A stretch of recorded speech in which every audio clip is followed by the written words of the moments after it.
علیکم۔ نظم حمد بند نمبر 4۔ سونپ کر منصب آدمیت مجھے، تو نے بخشی ہے اپنی خلافت مجھے۔ شوق سجدہ بھی کر اب عنایت مجھے، خم رہے میرا سر تیری دہلیز پر ہے یہی التجا اے خدا اے خدا۔ سونپنا، حوالے کرنا، سپرد کرنا۔ منصب آدمیت، انسانیت کا عہدہ، اشرف المخلوقات۔ تو نے بخشی ہے اپنی خلافت مجھے، خلافت جانشینی، اقتدار۔ شوق سجدہ بھی کر اب عنایت مجھے۔ شوق سجدہ، سجدے کا شوق،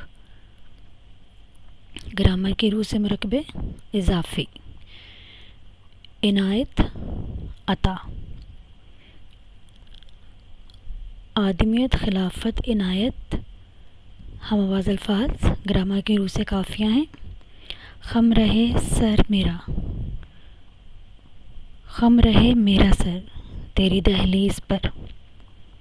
سر پر کافیہ ہے یہی التجا اے خدا اے خدا۔ التجا خدا، میں نے بتایا تھا نا کہ ایک حرف بھی ہو سکتا ہے، دو حروف بھی ہو سکتے ہیں، تو جا اور دا، آ کا ساؤنڈ آ رہا ہے، آواز آ رہی ہے، تو یہ بھی آپ کے کافیہ ہیں۔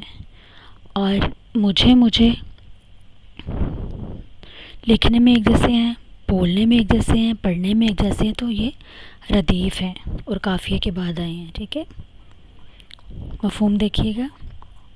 اے خدا، تو نے مجھے انسانیت کا منصب سپرد کر کے اپنی خلافت عطا کی ہے، اب مجھے اپنی عبادت کا شوق بھی عطا فرما، تاکہ میرا سر تیرے در پر ہمیشہ جھکا رہے، یہی میری دعا ہے۔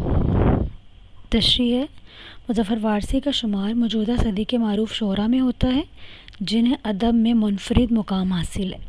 سادہ اور عام فہم انداز میں انہوں نے لازوال حمدیہ اور نعتیہ شعر کہے۔ تشریح طلب بند میں شاعر کہتا ہے کہ اے اللہ، تو نے مجھے انسان بنایا اور اشرف المخلوقات بنایا، فرشتوں سے کہا کہ وہ مجھے سجدہ کریں اور مجھے اپنی خلافت کا منصب عطا فرمایا، یہ تیرے سارے احسان ہیں مجھ پر۔ اور یہ بات انہوں نے کر کے ایک اہم جو واقعہ ہے اس کی طرف اشارہ کیا ہے۔ کیا ہے وہ واقعہ؟ کہ جب اللہ تعالیٰ نے انسان کو پیدا فرمایا اور فرشتوں سے کہا کہ اس کو سجدہ کریں، تو ابلیس نے، شیطان نے انکار کر دیا کہ میں اسے سجدہ نہیں کروں گا، یہ انسان ہے اور یہ زمین میں جا کے فساد برپا کرے گا۔ لیکن اللہ تعالیٰ نے فرمایا کہ جو کچھ میں جانتا ہوں وہ تم نہیں جانتے۔ تو یہ اللہ تعالیٰ کا ہم پر احسان تھا کہ اس نے ہمیں فرشتوں پر برتری دی۔ تو شاعر کہتا ہے کہ اب مجھے شوق سجدہ بھی دے، مجھے اب سجدہ کرنے کا شوق دے، کہ ایسا نہ ہو کہ میں بھی ابلیس کی طرح غرور کرنے لگوں اپنے مرتبے پر، اپنی خلافت پر، اور میں تیری اس نعمتوں کا اور احسانات کا جو ہے وہ جواب سجدے کی صورت میں نہ دے سکوں، یعنی میں تیری نماز ادا نہ کر سکوں اور تجھے سجدہ نہ کروں، میں بھی اس کی طرح مغرور ہو جاؤں۔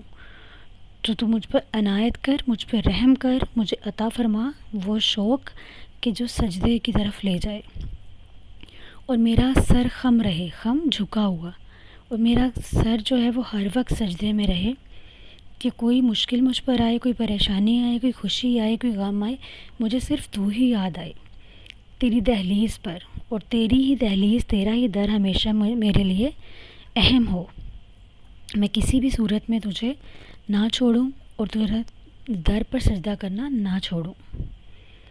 شاعر کہتا ہے یہی میری التجا ہے، یہی میں دعا کرتا ہوں، یہی میری درخواست ہے۔